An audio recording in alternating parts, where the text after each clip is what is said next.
오늘 말씀은 디모데후서 2장 9절에서 10절입니다. 복음으로 말미암아 내가 죄인과 같이 매이는 데까지 고난을 받았으나 하나님의 말씀은 매이지 아니하니라. 그러므로 내가 택함 받은 자들을 위하여 모든 것을 참음은 그들도 그리스도 예수 안에 있는 구원을 영원한 영광과 함께 받게 하려 함이라. 아멘. 오늘 말씀 제목은 매이지 않는 말씀, 매이신 예수입니다. 매이지 않는 말씀, 매이신 예수예요. 여러분, 우리는 살아가면서 누구나 다 어떤 여러 가지 것들에서 매여서 살아갑니다. 여러 가지 것들에 매여서 살아가요.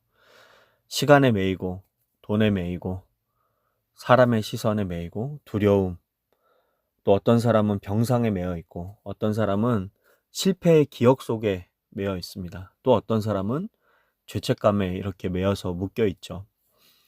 그러니까 우리는 뭔가에 계속 이렇게 묶여 사는 게 이 땅에 살아가는 유한한 인간의 모습입니다.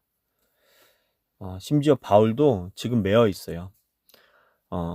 감옥에 갇혀서 쇠사슬에 묶인 채 감옥에 매여 있는 사람입니다. 이 바울의 삶을 알았던 사람들도 그렇게 생각했겠죠. 바울이 묶였으니, 바울이 매였으니 바울이 전한 복음도 이제는 끝났다. 이렇게 생각했을 수 있습니다.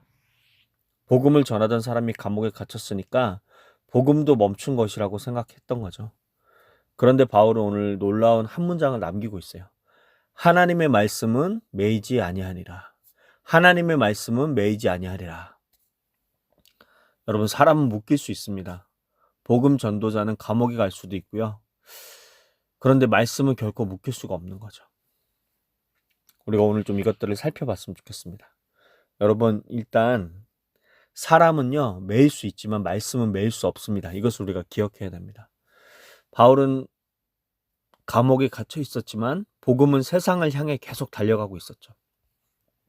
로마 감옥은 바울을 가두었지만 이 예수님의 말씀, 하나님의 말씀은 에베소로, 또 말씀이 빌립보로, 또 말씀이 골로새로, 또 말씀이 오늘 우리에게까지 흘러왔습니다, 여러분. 하나님은 언제나 이 사람보다 말씀을 앞세우세요. 사람은 쓰러질 수 있고요. 목회자는 병들 수 있습니다. 선교사는 추방될 수 있어요. 그런데 하나님의 말씀은 절대로 멈추지 않습니다. 그래서 이사야는 이렇게 고백하고 있죠.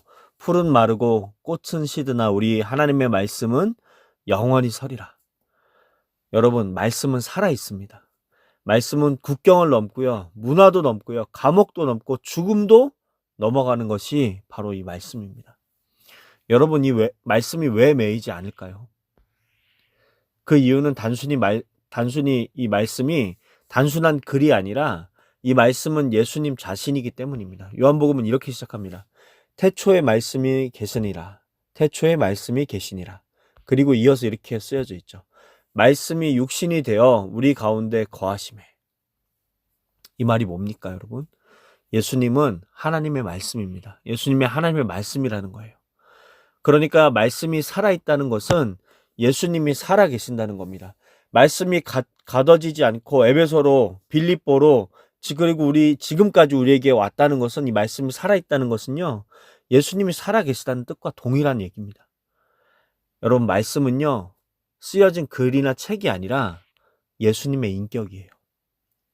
말씀은요, 문자 이전에 그냥 예수님 자체입니다. 그래서 이 말씀이 결코 묶이지 않는 거예요. 십자가에 못 박았지만 사흘 만에 살아나셨습니다. 무덤에 가두었지만 무덤은 예수님을 붙잡을 수 없었죠. 말씀은 생명이기 때문입니다, 여러분. 그런데 여기에 놀라운 반전이 있습니다, 여러분. 오늘 본문은 말씀은 매이지 않는다고 말했지만 여러분, 복음서를 보면요, 예수님은 스스로 매이셨습니다. 겟세마네에서 군인들이 예수님을 결박합니다. 손이 묶이고요, 끌려갑니다. 조롱당하세요. 십자가에 못 박히십니다. 왜 말씀이신 예수님께서 매이셨을까요? 그것은 예수님의 죄 때문이 아닙니다. 능력이 없어서도 아닙니다. 말씀이신 예수님이 매이신 이유는 우리를 위해서예요. 우리를.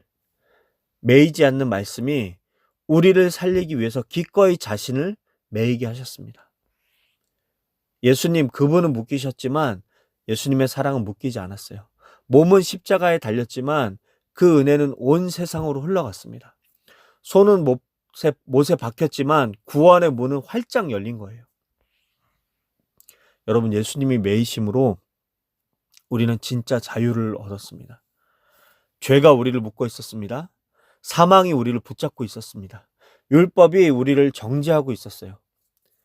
그런데 예수님께서 그 자리를 대신하셨습니다. 예수님이 묶이셨기에 우리는 자유롭게 된 거죠. 예수님이 정죄받으셨기에 우리는 의롭다 하심을 얻었습니다. 예수님이 죽으셨기에 우리는 영원한 생명을 얻었습니다. 이것이 복음이죠, 여러분. 그래서 바울은 말합니다. 택함 받은 자들을 위하여 모든 것을 참는다. 또 택함 받은 자들을 위하여 모든 것을 참는다. 왜입니까? 한 사람이라도 이 구원을 더 받게 하기 위해서예요. 예수님께서 우리를 위해서 자신을 내어주셨다면 바울은 그 복음을 위해 자신의 삶을 내어놓았습니다. 복음은 언제나 누군가의 희생을 통해서 흘러가는 거예요. 여러분, 오늘 이 두 문장을 함께 기억했으면 좋겠습니다. 첫 번째는 이것입니다. 하나님의 말씀은 절대 매이지 않습니다. 그리고 그 다음입니다. 말씀이신 예수님은 우리를 위해서 기꺼이 매이셨습니다. 세상은 예수님의 손을 묶었지만 하나님의 사랑은 묶을 수 없었어요. 세상은 예수님을 십자가에 달았지만 구원의 역사는 멈출 수 없었습니다. 오늘도 하나님의 말씀은 우리의 절망보다 빠르게, 우리의 상처보다 깊게, 우리의 현실보다 더 강하게 역사하고 있습니다, 여러분. 여러분, 이것을 믿으셔야 돼요. 여러분, 믿으실 수 있는 은혜가 있기를 여러분 축복합니다. 여러분, 혹시 지금 삶에 어떤 문제에 매여 계십니까? 여러분, 어떤 환경에 묶여 계세요? 여러분, 두려움에 갇혀 있으십니까? 기억하십시오. 우리는, 또 여러분은 매일 수 있어도 하나님의 말씀은 매일 수 없습니다. 그리고 그 말씀은 지금도 살아 역사하여 우리를 자유롭게 하는 거예요. 여러분을 자유롭게 하는 겁니다. 예수님은 우리를 살리기 위해서 스스로 매이셨고, 우리는 그분 안에서, 예수님 안에서 영원한 자유와 영원한 영광을 얻게 되었습니다. 여러분, 이게 우리에게 가장 큰 은혜였으면 좋겠어요. 예수님께서 우리 가운데 행하신 일들을 다시 우리가 깊이 묵상해보는 하루가 되셨으면 좋겠습니다.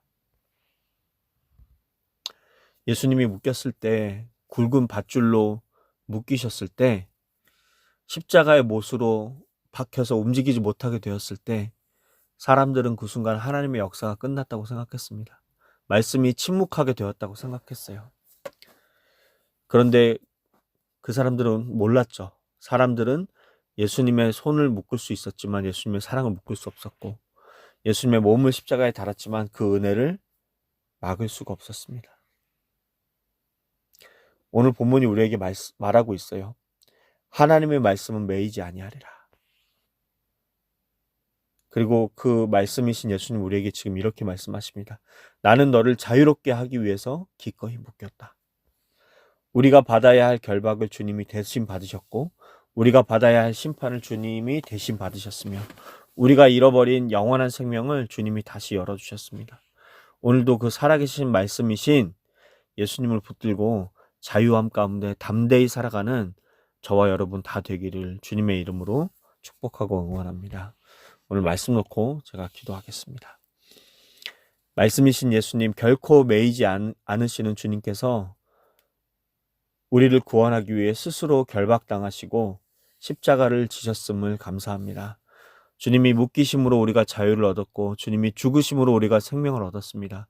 어떤 현실이 우리를 붙잡고 있는 것처럼 보여도 하나님의 말씀은 결코 매이지 않음을 믿게 도와주시옵소서. 우리도 바울처럼 복음을 위해 참고 견디며 한 사람이라도 영원한 구원과 영광에 이르도록 삶으로 복음을 전하는 증인 되게 하옵소서. 살아계신 말씀이신 예수 그리스도의 이름으로 감사하며 기도드립니다. 아멘.